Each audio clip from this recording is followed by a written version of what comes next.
હરિઓમ હરિઓમ. હરિઓમ ભગવાન. હા બોલો બોલો. હા બોલો બોલો.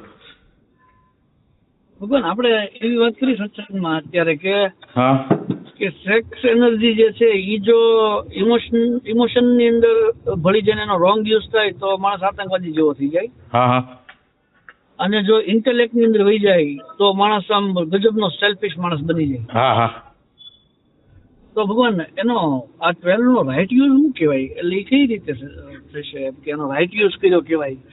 એટલે રાઈટ યુઝ છે એ તો ખરેખર આ લોઅર સેન્ટરની અંદર નેગેટિવ પોઝિટિવ છે, બાકી હાયરની અંદર પોઝિટિવ જ છે. હાયર ઇમોશન છે એ પોઝિટિવ જ છે, હાયર ઇન્ટેલેક્ચ્યુઅલ પોઝિટિવ છે. એટલે આ લોઅર લેવલ એટલે સાચો ઉપયોગી છે કે રાગ અને દ્વેષ ન થવા ને એ એનો સાચો ઉપયોગ છે.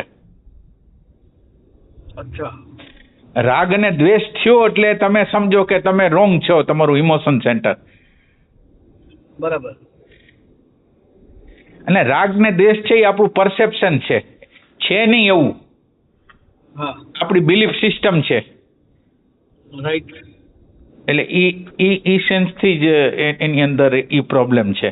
ઇન્ટેલેક્ટ સેન્ટરની અંદર હા ના એટલે વિવેક એક સેન્સથી ઇન્ટેલેક્ટ સાચી રીતે કામ કરે છે એનો અર્થ એમ છે કે એની અંદર વિવેક છે, યસ અને નો રાઇટલી કહી શકે. યસ અને નો એટલે વિવેક વસ્તુ છે ઈ ન્યા છે. હવે ત્યારે ન્યા હા ને ના છે. અત્યારે લોઅર સેન્ટરમાં હા અથવા ના હોય છે. હા અને નાની વચ્ચે નથી હોતો. ઈ હા ને નાની વચ્ચે હોવું ઈ એમ્પ્ટીનેસ છે એમ. ઓહ. હા. બરાબર. એટલે તમને ખ્યાલ હશે કે 2482 અત્યારે આપણું જે સેન્ટર છે ઇન્ટેલેક્ચ્યુઅલ સેન્ટર છે એ 2 ઉપર છે, ઇમોશનલ 4 ઉપર છે, સેક્સ સેન્ટર છે એ 8 ઉપર છે ને મૂવિંગ સેન્ટર 2 ઉપર છે અત્યારે. એટલે શું થાય છે, જે ઇન્ટેલેક્ચ્યુઅલ સેન્ટરની અંદર વિવેક સેન્ટર છે અને ઈ જો ગાઈડલાઈન આપે તો તમે રાઈટલી જાઓ. હવે ઇન્ટેલેક્ચ્યુઅલ સેન્ટરને ઓવરકમ કરી જાય છે ઇમોશન સેન્ટર અને સેક્સ સેન્ટર. એટલે હવે તમારી હેબિટ પેટર્નો અને સેક્સની ઇન્સ્ટિંક્ટ એ તમને દોરી જાય છે. બહારના જે રસો જે તમને પેદા થઈ ગયા છે એ તમને દોરી જાય છે. અંદર કોઈ વિવેક કરનાર નથી આમ. હવે એની અંદર 5 2 2 1 કઈ ચાલુ છે. 5 એટલે ઇન્ટેલેક્ટ, 2 એટલે ઇમોશન, ઇન્ટેલેક્ટ એટલે વિવેક, હાયર માંથી આવતી વસ્તુ, 2 ઇમોશનલ, 5 2 2 1 અને સેક્સ સેન્ટર 2 જ, ઓલું 8 હતું. અને સેક્સ સેન્ટર 2 ઉપર હાલવું જોઈએ અને એક સેન્ટર 1 ઉપર આપણે મૂવિંગ હાલવું જોઈએ. ઈ ટાઈપની વસ્તુ. એટલે જ્યારે આપણી અંદર હાયર સેન્ટર જ્યારે પ્રગટ થઈ જાય ને એટલે વિવેક એટલે આપણી બુદ્ધિની અંદર વિવેક નામની વસ્તુ પ્રગટ થઈ જાય. એટલે ઈ 5માં હાલે, હાયરમાં વધારે હાલે અને ઈ ગાઈડલાઈન આપે આપણને. અચ્છા. હા. વાહ. આમ આ તો ભગવાન બહુ હાયર ની વાત થઈ ગઈ ને એક સેન્સમાં તો. આ તો બહુ જે ડેવલપ થઈ ગયેલી વસ્તુ છે એનો સ્વભાવની વાત છે આ. એટલે તમે પ્રયોગ કરતા રહ્યો તો તમારી અંદર હાયર સેન્ટર ડેવલપ થતું જાય. અચ્છા.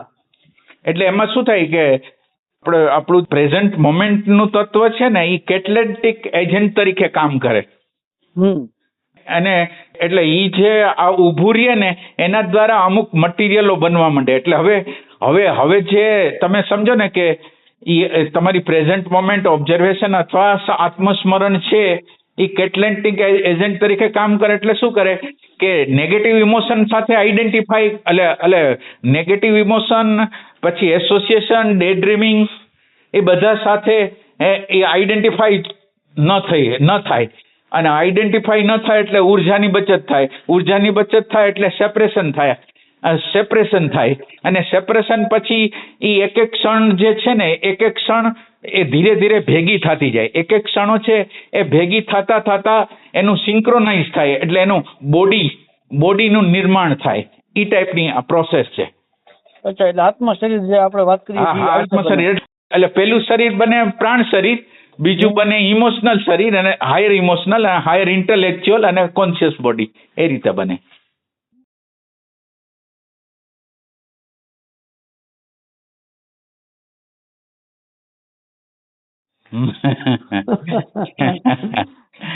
એટલે તમારો સવાલનો જવાબ મળી ગયો ને. તમારો સવાલ શું હતો? હા ભગવાન એવી રીતે છે કે આનો રાઈટ યુઝ શું છે એમ. આ રાઈટ યુઝ હાયર ઇમોશનલ એટલે પ્રેમ. એટલે એટલે એની અંદર નેગેટિવિટી ન આવે, રાગ દ્વેષ ન થાય, એનો રાઈટ યુઝ છે.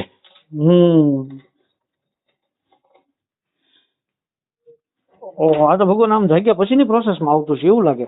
ના એટલે જાગ્રતમાં ઇન બિટવીન મેં તમને તો આ નકશો આપ્યો, પણ નકશાની અંદર તમે જ્યારે આ પ્રેઝન્ટ મોમેન્ટ અથવા એમાં રહ્યો છો ને, એટલે આ પ્રોસેસ તો ચાલુ થઈ જાય છે. દાખલા તરીકે ભૂતકાળના વેલ્યુ, કાલના વેલ્યુ આપણને ખેંચવા જાય છે, અને તમારું જે એટેન્ટિવનેસ છે અથવા હોપણું છે એ બાજુ તમારું જ્ઞાન જો બરાબર રીતે રીએ તો ઓલું જે નેગેટિવિટી છે એ ડાઉન થતી જાય, એનાથી તમે જુદા પડતા જાઓ, એની અસરો ઓછી થતી જાય. બીજું આ બાજુ પાછળની સાઈડમાં તમે જોડાતા જાઓ તો શાંતિ, આનંદ અને પ્રેમની ટચ થતા જાય. એ ટાઈપે પ્રોસેસ ચાલુ થઈ જાય. ભલે તમે પૂર્ણ વિવેક ન જાગે, પણ પ્રતિ ક્ષણે તમારી અંદર કોઈ પ્રકારના વિવેક ચાલતા રહીએ એમ. એ ટાઈપનું. એટલે એવું નથી હાયરનું છે. એટલે હાયરનું તો તમે પ્રેક્ટિસ કરશો તો હાયરમાં જશો ને. હા ભગવાન ખરું. અને એનાથી આમ હાયર નું અવતરણ તો આંશિક રીતે તો ચાલુ થઈ જ જાય છે, એનો અર્થ એવો છે ને. હા આંશિક એટલે તમે સમજો ને, નેગેટિવિટીને તમે અલગ પડી ગયા એટલે એને બળ ન મળ્યું તો તમે ભગવાનની નજીક વયા ગયા, અથવા તો ભગવાન તમારા માટે ખુશ થઈ ગયા કે લે આ પ્રયાસ આને ચાલુ કરી દીધો, તો આને આપો કૃપાનું તત્વ એમ. અરે વાહ. હા અદભુત. એમ ભગવાન ખરું. હવે ચોઈસ ની અંદર હવે આ બાજુની ચોઈસ થતી આવે છે, એમ છે કે આ નહીં. બરાબર. એવું હવે ધીમે ધીમે. એટલે આ નહીં એ બરાબર, પણ તમારી અંદરના જે માન મોટાઈ છે ને, એના તરફ તમારી નજર જેટલી માન મોટાઈ, પછી આપણને શું કહેવાય, આપણું ખેંચાણ, રસના વિષયો ઈ તમારે કેટલા છે. તમે ભલે આ પસંદ ન કરો, પણ તમે જ્યારે ત્યારે આ સેન્ટરમાંથી કઈ ને કઈ માન મોટાઈ કે એવું પ્રગટ થાય ને, રસ પ્રગટ થાય ને, એને જોતું રહેવાનું. એની યારે સંમતિ ન જતાવી, અંદરથી, બહારથી નહીં, તો કામ ચાલુ થઈ જશે એમ. હા બરાબર. એટલે તમને અત્યારે તમારે એટલું જ કરવાનું કે તમને તમારા નાના જે માન મોટાઈ અથવા રસના જે સબ્જેક્ટો છે ને, એને તમે પકડી શકો. અત્યારે ખબર પડે કે હા આ છે, પણ તમારા નજર બાર જેટલું રહેશે એટલું તમારે વાર લાગશે. ના બરાબર.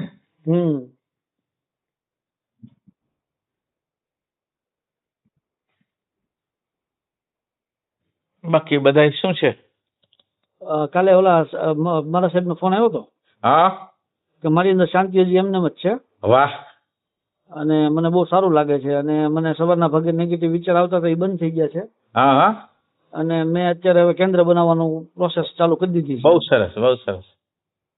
અને મને બહુ સારું લાગે છે અત્યારે, એવું કહેતા હતા. એટલે એને કહેવાનું કે તમે કેન્દ્ર બનાવો છો, એમાં જે શાંતિ મળે છે, તો તમે એ જે તમારી જે હાજરી દ્વારા જે શાંતિ મળે છે, તો હાજરીને તમે એપ્રિસિએશન કરો, હાજરીને વેલ્યુ કરો. એટલે જેટલી તમે હાજરીને વેલ્યુ કરશો, હાજરી તમને વેલ્યુ કરશે.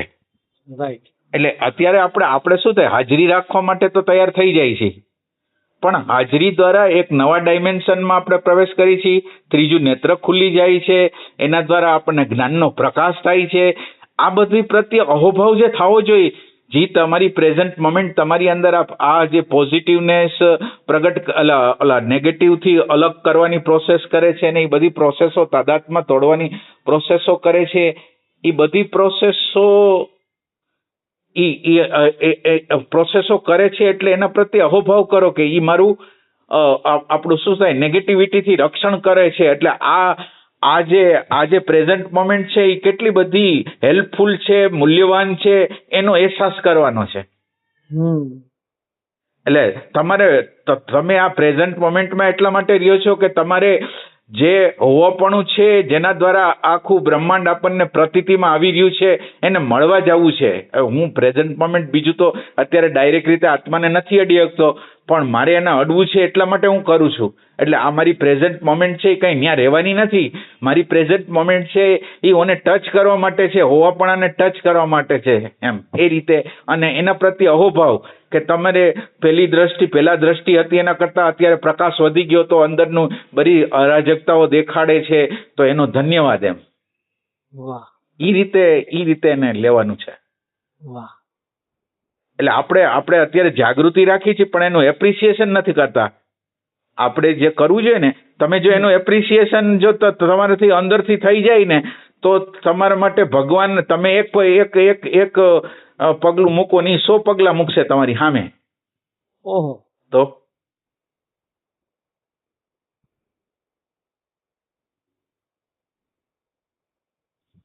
એટલે એને કહેજો કે મહારાજને કે તમે આ પ્રેઝન્ટ મોમેન્ટમાં આ તમારા આત્મદેવ, પરમાત્મા દેવ અથવા હોવાપણું છે એને મળવા માટે તમે આ પ્રેક્ટિસ કરો છો, એટલે આ ભૂલવાનું નથી એમ. ના, ભગવાન મેસેજ આપી દઉં. હા, એને કારણ કે બધા લોકો જે ભૂલ કરે છે એ ભૂલ શું કરે છે કે અમે તો વર્તમાનમાં રહી છીએ, અમે વર્તમાનમાં રહી છીએ. અરે ભાઈ, વર્તમાનમાં તમે એટલા માટે રહ્યો છો કોને મળવું છે. જે હોવાપણાને આપણે અત્યારે ટચ નથી કરી શકતા, હોવાપણા દ્વારા જે પ્રતીત થાય છે એની અંદર આઈડેન્ટિફાઈ થઈ જાય છે, એને આપણે તોડવું છે ને એની હારે જોડાવવું છે આપણે એમ. એ ટાઈપની વસ્તુ છે.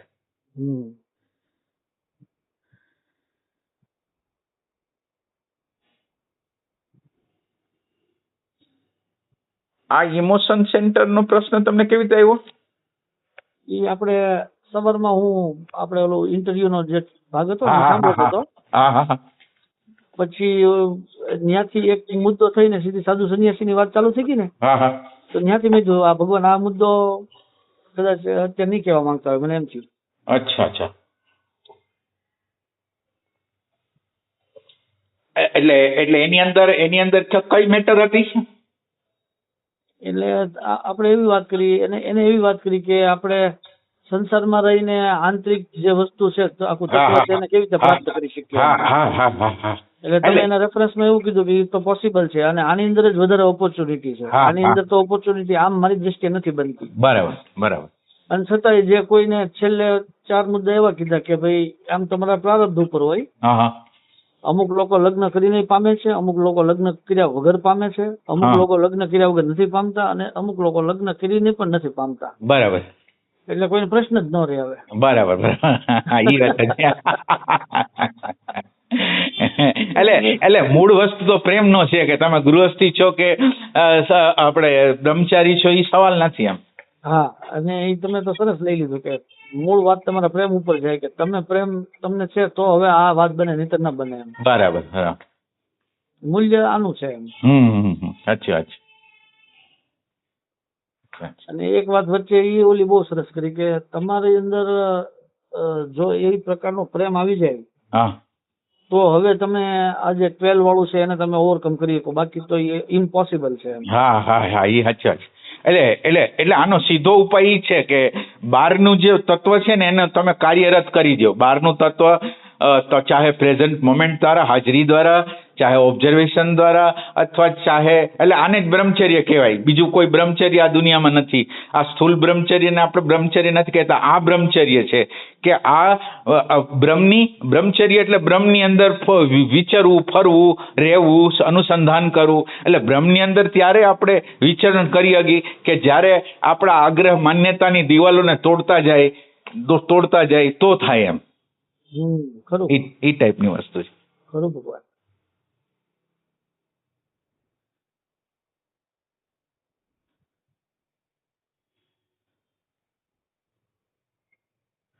અને અત્યારના સાધુ સંન્યાસી તો આપણા 4th વે પ્રમાણે તો સાધુ સંન્યાસી એટલે સાધુ સંન્યાસી થશે એ અમુકનો આધ્યાત્મમાંથી વિચલિત થઈ જશે. એટલે એના કરતા આ ગૃહસ્થ જીવન છે એટલે અત્યારનો વેજ ગૃહસ્થનો છે. એને કઈ તમારી એ બધાને સમજાવો કે અત્યારે ગૃહસ્થ સિવાય કોઈને કઈ મળવાનું નથી એમ. ખરું ભગવાન. એ ઓલા ઓશોએ ભગવાન એક ઉદાહરણ આપ્યું હતું. કે એક પૂજારી હતો અને એક સંસારી હતો, બે સામાસામી રહેતા. ઓલો મંદિરમાં રહેતો, ઓલો ઘરે રહેતો. એટલે બે મરી ગયા.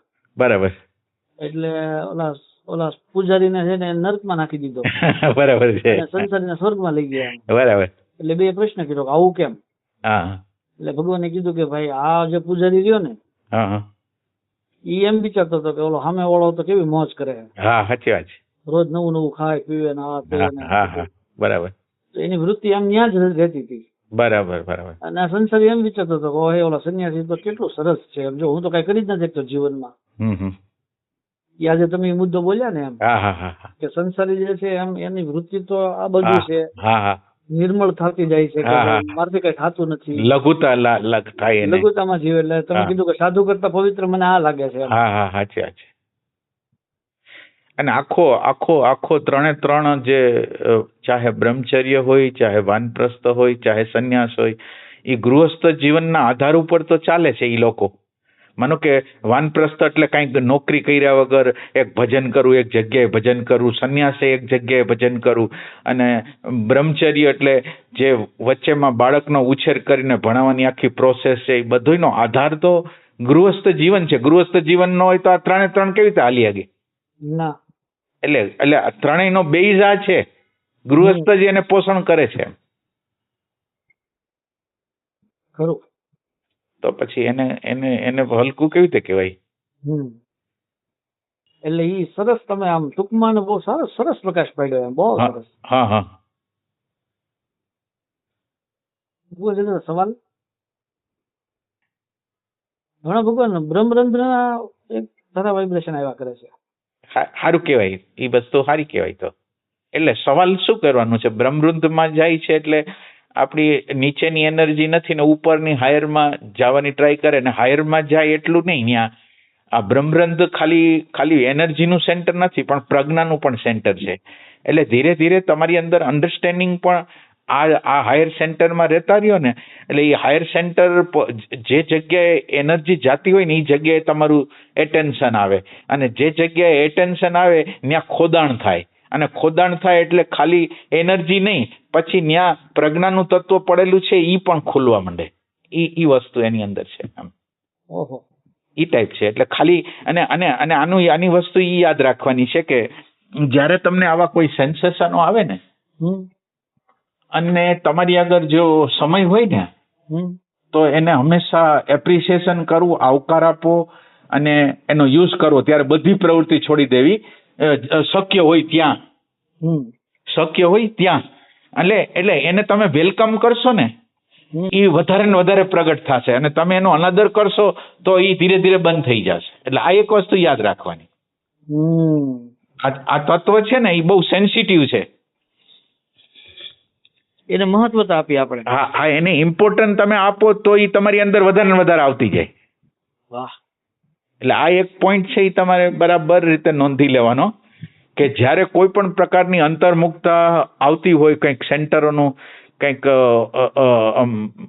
આપણે શું કહેવાય ફ્લિકિંગ થતું હોય કે કંઈક આમ થતું હોય, તો એ છે ને એ જગ્યાએ તમારે ટ્રાય કરવાની. જો કોઈ કામકાજ ન હોય તો, અથવા કામકાજ હોય તો થોડી સેકન્ડો માટે એના તરફ રહેવાની ટ્રાય કરવાની, અને જો વધારે સમય હોય તો એને જ પેલો પ્રેફરન્સ આપવાનો. બીજું કામ એવું હોય કે જે પછી થઈ શકતું હોય તો તમારે આને વધારે મૂલ્ય આપી દેવાનું. એટલે તમારી વેલ્યુ છે એના દ્વારા પરમાત્મા તમારું એપ્રિસિએશન કરશે. એટલે તમારી અંદર પ્રગટ થશે. અદભુત. અત્યારે તો ભગવાન વાત કરું છું ને, તો માથાનો જે ઉપરનો આખો ભાગ છે ને, એ એમ ઉડી ગયો એવું લાગે, એમ કે છે જ નહીં. આપણને એમ લાગે આ ડગડી આખી નીકળી ગઈ અંદરથી. ના, એટલે હાયરમાં એ ઉપરના સહસ્ત્રદલમાં ગયા વગર તો સંપૂર્ણ મુક્તિ છે જ નહીં. મુક્તિ સંપૂર્ણ છે જ નહીં.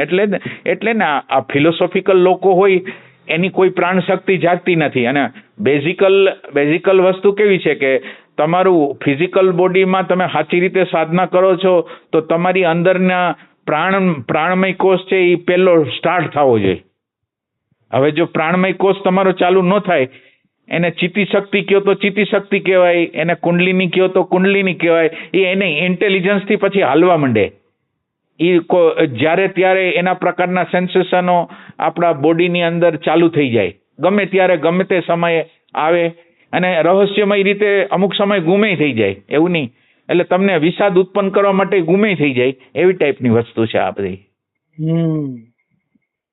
હા ભગવાન, એવું જ થાય. ઓચિંતાનું ચાલુ થઈ જાય, એની રીતે ચાલુ થઈ જાય. ખબર ન પડે આપણને કે આ શું કામ ચાલુ થયું, કેટલા વાગે થાય, એવું કઈ નક્કી નહીં એમ. ના એટલે એ તો તમે વિચાર કરો કે ઈ સેન્સેશન ચાલુ થયું એમાં તમારો પ્રયાસ શું? કઈ નહીં. હવે તમારો પ્રયાસ નથી તો પછી આટલું બધું કરતા પણ હું શેનું વાપરી છે આપણે કે હું કરીશ તો થશે? હવે એ કેટલી પલો એવી હોય છે કે જેમાં આપણો કોઈ પ્રયાસ જ નથી હોતો. તો હવે તમે વિચાર કરો કે તો કરતાપણાની ક્યાં જરૂર છે? હવે તમે માનો કે બીજી વસ્તુ કેવી છે કે જ્યારે એણે તમને કંઈક સેન્સેશન આપવાનું ચાલુ કર્યું છે તો હવે તમારું કોઈ પણ પ્રકારનું ભજન છે એને ચોકડી મારો, તમારે કાંઈ ભજન નથી કરવાનું. હવે ઈ જે ભજન કરાવે છે એની હારે તમે જોડાઈ જાઓ.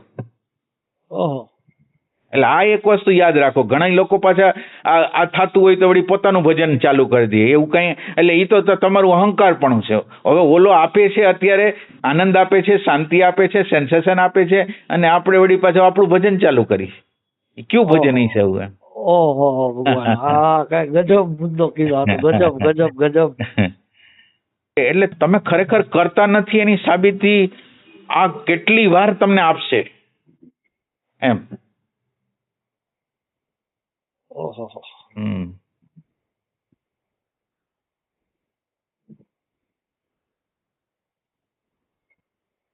વસ્તુ છે ધ્યાન તો સારી વસ્તુ છે, અને એની અંદર આપણે ધ્યાનની અંદર એમ આપણે કીધું કે એની અંદર તમે સેકન્ડ ઉપર ધ્યાન રાખો. ધીરે ધીરે ધીરે ધીરે ધીરે 1 સેકન્ડ, 2 સેકન્ડ, 3 સેકન્ડ, 4 સેકન્ડ, એટલે 4 સેકન્ડે આવી જાઓ, 5 સેકન્ડે આવી જાઓ, 6 સેકન્ડે આવી જાઓ, 7 સેકન્ડે. ભજન ટૂંકું પણ ક્વોલિટી વાળું એમ, એ ટાઈપની વસ્તુ.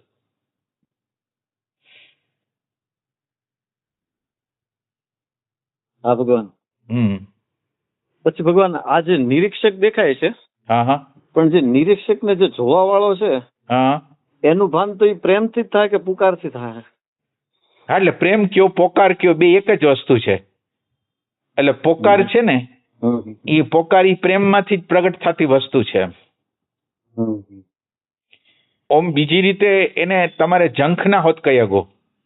તમે દ્રષ્ટાને જોવા માટેની તીવ્રતા અનુભવો છો કે મારે દ્રષ્ટાને જોવો છે, દ્રષ્ટાનું જે સ્વરૂપ છે એને જોવું છે. એ ખાલી તમારી અંદર ભાવ છે.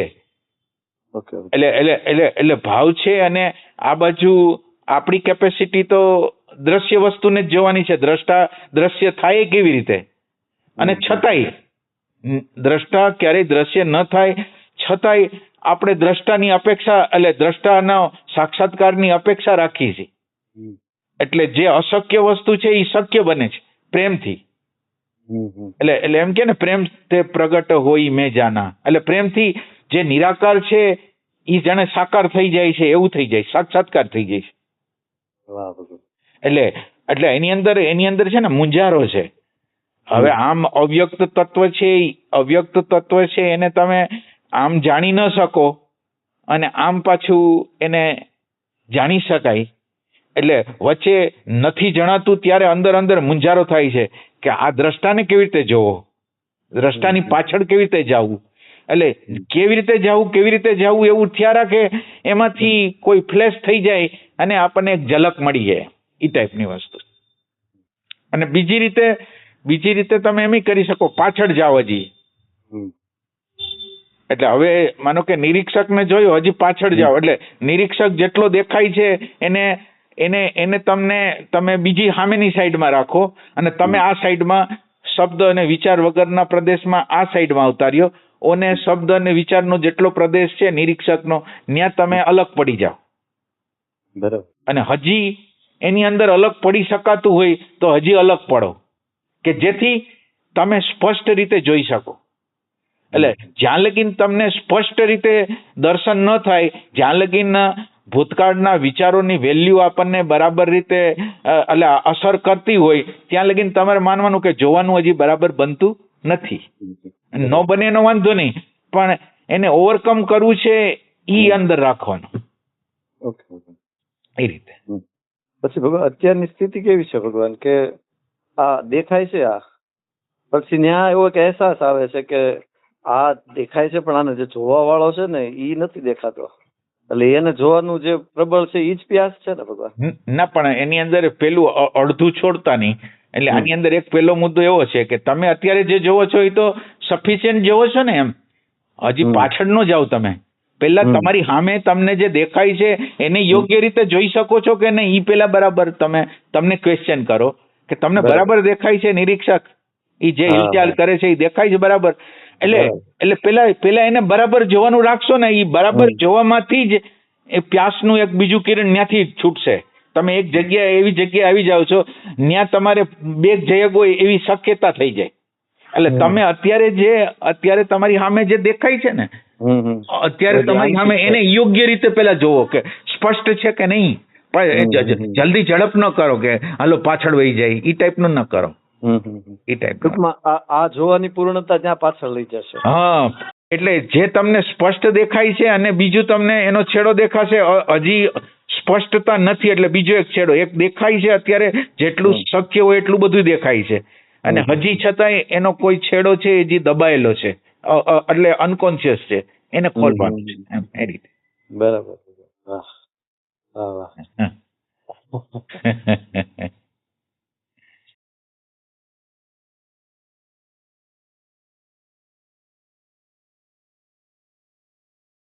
ભલે ભલે. હરિઓમ. હરિઓમ.